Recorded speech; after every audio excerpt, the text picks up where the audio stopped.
Hello everyone, my name is Phawx. In this video, we'll be doing a small and brief review on this small and tiny little retro handheld, Anbernic's RG Nano. I think when most people see this tiny little handheld, most people find it cute, but overall an odd novelty. This can emulate a number of systems, most everything below PlayStation 1, and we'll find in this review that a good amount of PS1 games aren't very playable. So what value does this handheld serve? I think there's actually one specific use case where this device shines in a useful way outside of a funny little gift.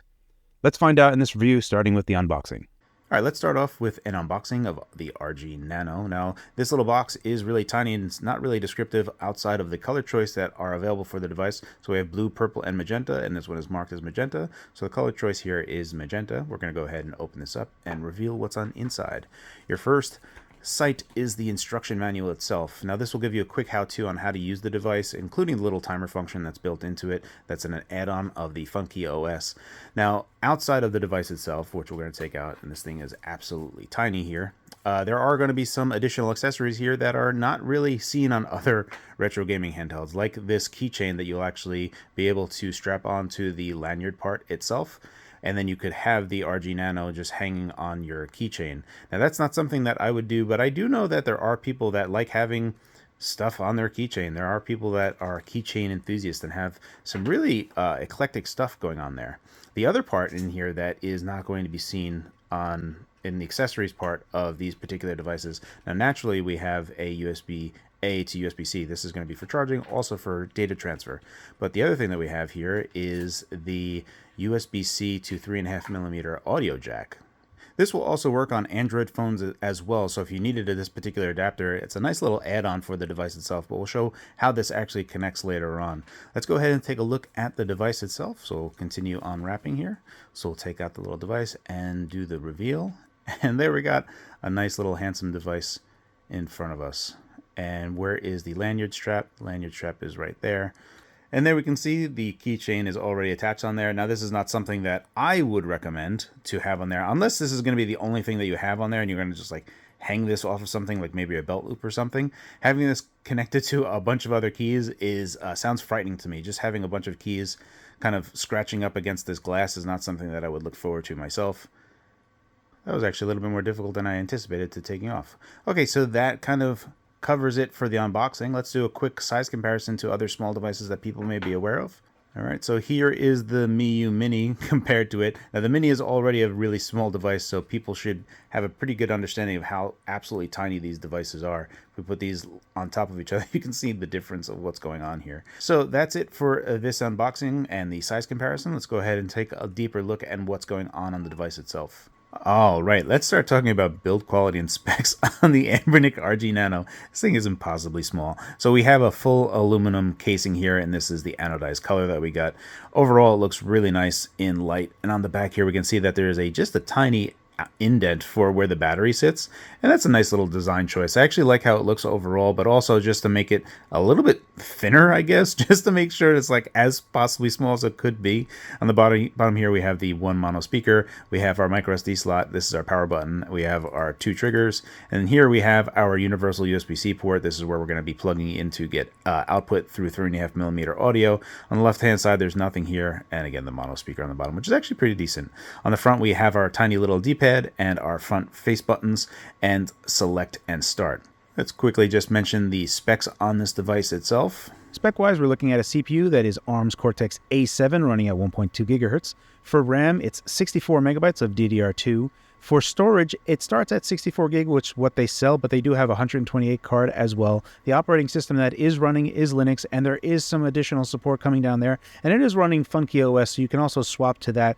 Black Serif looks to be porting Garlic OS to the RG Nano as well. The battery on board is a tiny little 4 Wh battery, so it's exceedingly tiny, but Anbernic claims that it can run for about 2.5 hours, and based on my testing, even with PS1 emulation, we're going to get around 2 hours. So with other games that are not as demanding, I think anywhere between 2 and 3 hours is a reasonable amount of time. All right, let's go ahead and power it on now. All right, so upon powering up, we are introduced with this clock screen first. Now, this is not something that I particularly care about, but I guess for the use case of where they might potentially see people using it as an add-on feature, a little value add, that's pretty nice. We're going to go ahead and press start right there to go ahead and get us into our first intro of the screen that we're going to see, which is something that a lot of people should be familiar with from older handsets. This is G Menu 2X. I'll go ahead and lower the brightness a little bit here. All right, I have adjusted my exposure here just so that the screen is a lot more legible for you guys to see, so the outside might be a little bit more dark. If we go to Applications, you can see Explorer. This will be showing you everything that is on the microSD card slot itself. We'll go ahead and press Start here. For clock, this would be setting the clock, that's the boot up screen, so we can go ahead and set up everything here. We'll do that later. I'll press Select to jump out of that. We also have our media player here, so you could choose to watch really tiny videos on this. This is not something that I think is kind of worthwhile, especially for how tiny this is. I mean, you don't have to really put this really close to your face to actually appreciate what's going on, to actually see anything. But it can play some video if we wanted to get out of this. I think one of the other things that is actually going to be a little bit of a better use case would actually be the music player on this device itself. So we're going to go ahead and get out of here. Now you could obviously play music on the device itself. Not that I think that you would. You would obviously be using the USB-C to 3.5mm audio jack. And that's something that I think is actually a pretty neat feature for this device. All right, now we're going to get into the part which I think most people are excited about, and this is the emulator section. Now, for most part, a lot of these games are going to run just fine. However, if we go ahead and take a look at PlayStation 1 emulation, this is where we're really going to be taxing the device overall. Now, I've gone ahead and enabled on the top, you can see our CPU, RAM, and swap. This is where we're going to be seeing our statistics for what's going on the device itself. And PlayStation 1 games are going to be taxing this device considerably. Once we get into it, you can actually see that we're going to be pegging our CPU at 100%, and this is just not going to be able to keep up.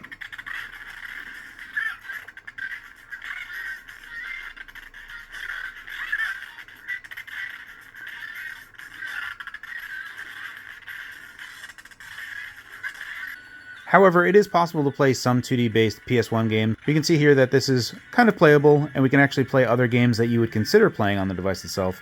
And even with how PS1 scales on the device itself, it's actually not too bad. So if we go ahead and quickly cycle through our different aspect ratios. So right now we're stretching it.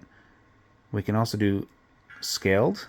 And we don't really lose all that much on the device itself. Taking a look at other games and how they scale onto the screen itself, Game Boy and Game Boy Color games find themselves really at home on this device. If we take a look at the other scaling methods that we have here for Game Boy, now we're using scaled here, but if we did stretched as well, we can see that even stretching it out, it still actually looks pretty good.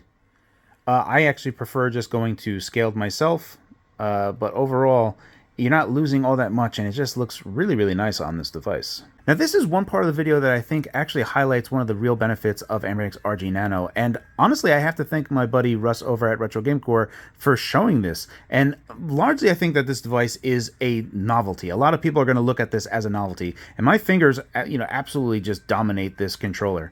Now, one thing that Russ had shown was actually using this in a one-handed fashion. Now, being a new parent, this is something that I would have killed for, especially if you think about, now obviously just having one hand, you're not going to be able to play many action games. So when we think about the types of capabilities of using this device, it is completely possible to play this device with one hand and actually hit every particular button that you need to in some capacity, right? Like I have to finagle for these triggers, but if we were to think about Game Boy and Game Boy Color, you're really going to be using the D-pad and B and A and nothing much more than that.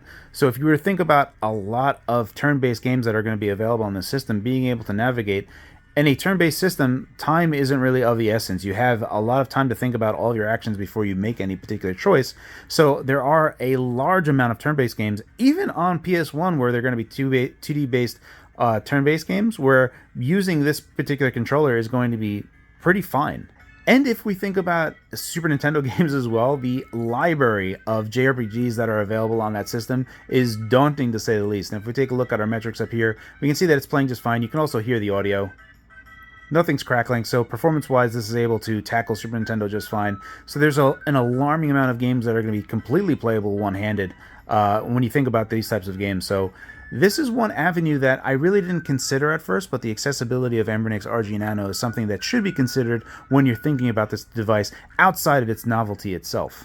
I think it's fair to say from all outside appearances that most people would consider the RG Nano a curiosity at best, a novelty. This is a funny gift to get someone. I've highlighted a specific scenario where using this might actually make sense, and that is from an accessibility standpoint, needing to use the device with a single hand. It's not all roses, obviously, as my hands did cramp up with using it one-handed, but I do want to acknowledge that the keychain holder makes using it one-handed far more comfortable. You can actually stabilize it a bit. The other side benefit is to look at this device as a primary music playing device, which admittedly is a niche use case itself, but there are people that don't want their phone doing everything. I would say if you were going for the audio route that you consider taking a look at some of the offerings from Venture Electronics Audio or veclan.com.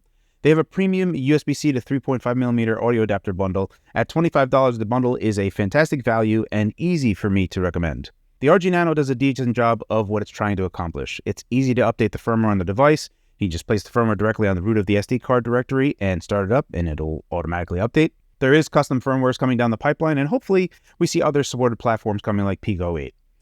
One thing I didn't really touch much on in this review is the capability for it to play Pokemon minigames, and I have to admit this is fairly outside of my wheelhouse, and I thought it was like a Tamagotchi-like, but it seems to just be specific minigames. Also, even though Game Boy Advance games can run on this RG Nano, the square aspect ratio makes playing them on this device non-ideal. If you were looking to play GBA games on this is one negative of the system, and I would clearly not recommend it here. Otherwise, all games that it can run do run well. It's an interesting little device, and for around $60, I can't really recommend it generally.